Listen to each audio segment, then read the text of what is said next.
नमस्कार दोस्तों, जब भी हम किसी नौकरी की बात करते हैं तो सबसे पहले हमारे माइंड में सैलरी की बात आती है। प्राइवेट नौकरी में सैलरी पहले से फिक्स कर दी जाती है और लंबे समय तक उसी सैलरी पर हम कार्य करते हैं। परंतु सरकारी नौकरी में ऐसा नहीं होता है। उसमें हमारी सैलरी 6 माह में बढ़ा दी जाती है।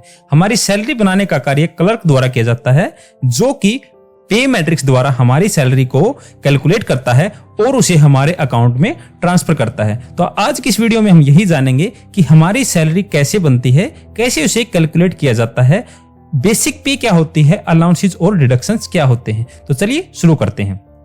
सबसे पहले मैं आपको बता दूं कि हमारी सैलरी के 3 पार्ट होते हैं: बेसिक पे, अलाउंसेस और डिडक्शंस। बेसिक पे और अलाउंसेस को मिला के बनता है ग्रोस पे, और अलाउंसेस जो डिडक्शंस होते हैं अगर उसे हम माइनस कर देते हैं तो जो बनती है हमारी वो नेट पे बनती है, जो कि हमारे अकाउंट में आती है। नेक्स्ट हम देख लेते हैं बेसिक पे और बेसिक पे कैसे कैलकुलेट की जाती है और इंक्रीमेंट्स क्या होती हैं। बेसिक पे को कैलकुलेट करने के लिए पे मैट्रिक्स का यूज किया जाता है। पे मैट्रिक्स एक टेबल होती है जिसमें बेसिक पे दर्शाई जाती है। 7th पे सेंट्रल पे कमीशन के द्वारा 2016 में पे मैट्रिक्स लागू की गई थी, जिसकी आप एक यहाँ पे स्क्रीन पर देख सकते हैं। पे मैट्रिक्स 2016 में जो लागू की गई थी। अब यहाँ पर आप क्लियरली देख सकते हैं, इसमें शुरुआत में दिखाया गया है पे बैंड। पे बैंड 2016 से पहले जो पे मैट्रिक्स था उसमें पे बैंड का यूज किया जाता था सैलरी बनाने के लिए। उसके बाद ग्रेड पे का यूज किया जाने लगा और लास्ट में यूज किया जाने लगा पे लेवल का। पे लेवल यहाँ पे आपके 1 से लेकर 18 तक आप देख सकते हैं। 18,000 आपकी शुरुआती बेसिक पे है पे लेवल 1 के अंदर, और लेवल 18 के अंदर मैक्सिमम आपकी जो बेसिक पे है वह आपकी 2,50,000 है। इंक्रीमेंट्स की अगर हम बात करें, जैसे अगर आप डी ग्रुप के अंदर आपने ज्वाइन किया है तो आपकी जो बेसिक पे रहेगी शुरुआत में वो रहेगी 18,000। नेक्स्ट ईयर आपका जो इंक्रीमेंट लग जाएगा और इंक्रीमेंट लग के आपकी जो बेसिक पे हो जाएगी 18,500, उसके बाद हो जाएगी 19,100, उसके बाद हो जाएगी 19,700। कहने का से ये है कि आपकी जो बेसिक पे है डाउनवर्ड्स में आपकी इंक्रीज होती है। वर्टिकल डायरेक्शन में यहाँ पे एक टेबल देख सकते हो जो यहाँ पे डाउनवर्ड दिखा रखी है, इस प्रकार आपकी बढ़ती जाती है। अगर आपका प्रमोशन हो जाता है, इन केस अगर आपका प्रमोशन होता है तो आप हॉरिजॉन्टल डायरेक्शन में लिफ्ट कर जाते हो। यहाँ पे एक लेवल से आप 2 लेवल के अंदर चले जाते हो। मान लिया कि आपकी शुरुआती बेसिक पे 18,000 है, 3 साल बाद 4 साल बाद आपकी 19,700 हो जाती है और उसके बाद आपका प्रमोशन हो जाता है तो 19,700 से अप हमने देखनी है कौन सी है। 19,700 से अप है 19,900, तो आप इसके ऊपर जंप कर जाओगे और इस आपके सेकंड लेवल के अंदर आप आ जाओगे। उसी प्रकार जैसे 4 या 5 साल के बाद जैसे आपकी 23,100 हो गई और उसके बाद अगर आपका प्रमोशन हो जाता है तो उसके नेक्स्ट हो जाएगी आपकी 23,800 नेक्स्ट लेवल के अंदर। इस प्रकार आपका इंक्रीमेंट बढ़ता है जब आपका प्रमोशन होता है।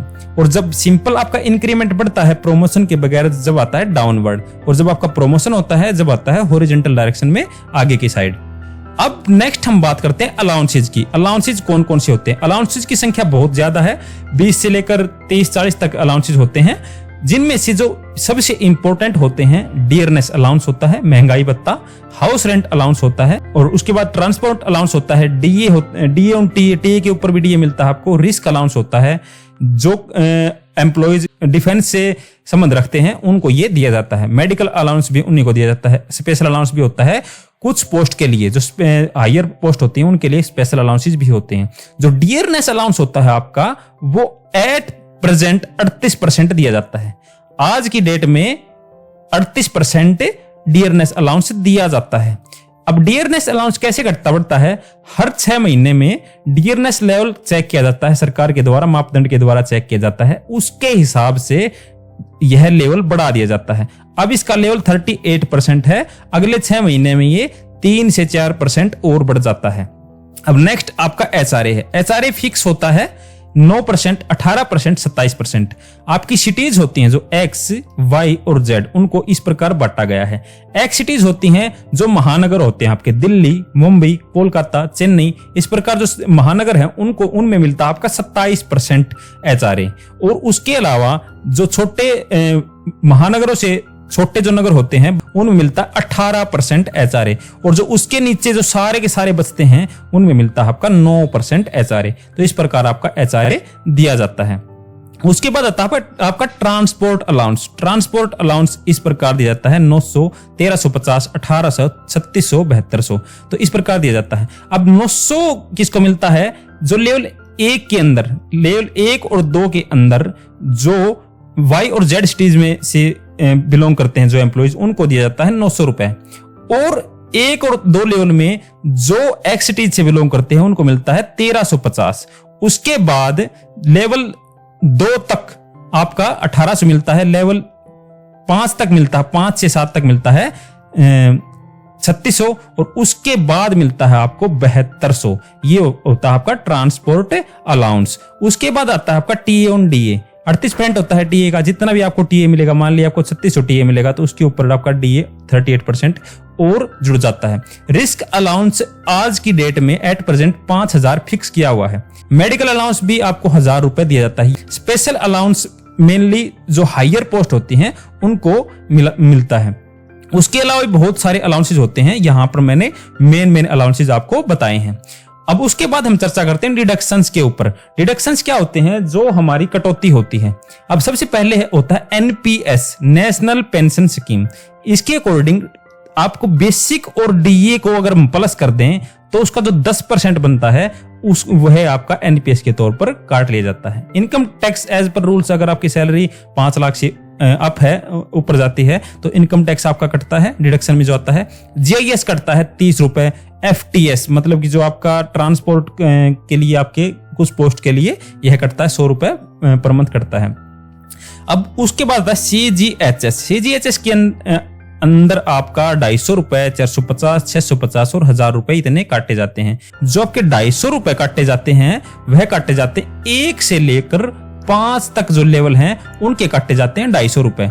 6 लेवल के लिए काटा जाता है 450 रुपए, और 7 से लेकर 11 के लिए काटे जाते हैं 650 रुपए, और 12 से लेकर जो अप हैं, 12 से लेकर 18 तक के जो लेवल हैं उनके काटे जाते हैं 1000 रुपए पर मंथ। अब लोन्स होते हैं वो भी डिडक्शन के तौर पर काटे जाते हैं। यह एम्प्लॉय के ऊपर डिपेंड करता है। जीपीएफ भी एम्प्लॉय के ऊपर डिपेंड करता है कि वो जितना चाहे उतना कटवा सकता है। एलआईसी, अगर आपने एलआईसी ले रखी है तो उसके भी आपके कटते हैं। इसके अलावा भी डिडक्शन बहुत सारे होते हैं, यहाँ पे मेन इंपॉर्टेंट मैंने लिए हैं। उसके बाद हम देख लेते हैं सैलरी स्लिप। यह सैलरी स्लिप एक पुलिस कांस्टेबल की सैलरी स्लिप मैंने आपको दिखाई है, जिसमें आप इस तरफ आप देख सकते हैं ये सारे के सारे आपके अलाउंसेज हैं और इस तरफ आपके डिडक्शंस हैं। अब हम इसमें देख सकते हैं कि यहाँ पे आपकी बेसिक पे दी गई है, उसके अलावा दिए गए हैं medical allowance, DA, washing conveyor allowance, ration allowance, medical allowance, और उसके बाद आपका हार्डशिप अलाउंस, रिस्क अलाउंस। यहाँ पर आप देख सकते हैं रिस्क अलाउंस। इसके अलावा भी बहुत सारे अलाउंसेज हैं जो कि दिए नहीं गए। यहाँ पे 0 देख सकते हैं, ये अलाउंसेस दिए नहीं गए हैं। बट कुछ जो अलग एम्प्लॉयज होते हैं उनको ये है अलग अलग तौर पर दिए जाते हैं। जैसे यहाँ पे एक अलाउंस देखते हैं मोरनी हिल अलाउंस, मतलब कि पहाड़ी एरिया में अगर किसी की ड्यूटी है तो उसको इसके लिए भी अलग से अलाउंसेस मिलते हैं। सफाई कर अलाउंस भी होता है, और रूरल हेल्थ अलाउंस भी होता है, ट्रांसपोर्ट अलाउंस भी होता है, डेपुटेशन अलाउंस, अगर आपकी डेपुटेशन पे कहीं पे ड्यूटी लगती है तो उसके लिए भी आपके लिए अलग से अलाउंस है। उसके बाद डिडक्शंस आप देख सकते हैं, एनपीएस यहाँ पे दिखाया गया है। उसके बाद इनकम टैक्स यहाँ पे नहीं कट रहा है क्योंकि सैलरी जो है वह एनुअल में 5 लाख से कम है।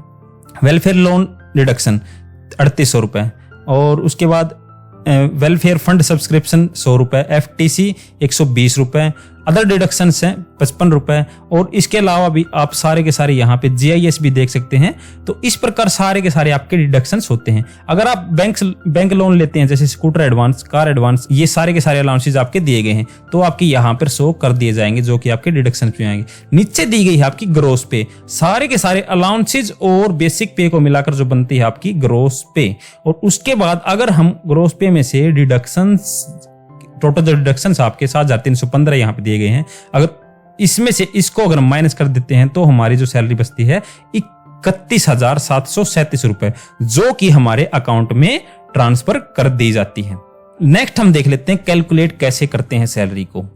अब मैंने उदाहरण लिया है यहाँ पे लेवल 6 की एक पोस्ट के लिए, जहां पे लेवल 6 में हमारी बेसिक पे होती है 35,400 7th CPC के अकॉर्डिंग, 7th सेंट्रल पे कमीशन के अनुसार। अगर उसमें डीए हम जोड़ देते हैं 38% आपका डीए लगेगा, डीए आपका बन जाएगा 13,452 रुपए। उसके बाद टीए लेवल 6 के अकॉर्डिंग जो आपका टीए है वो 3600 रुपए दिया जाता है।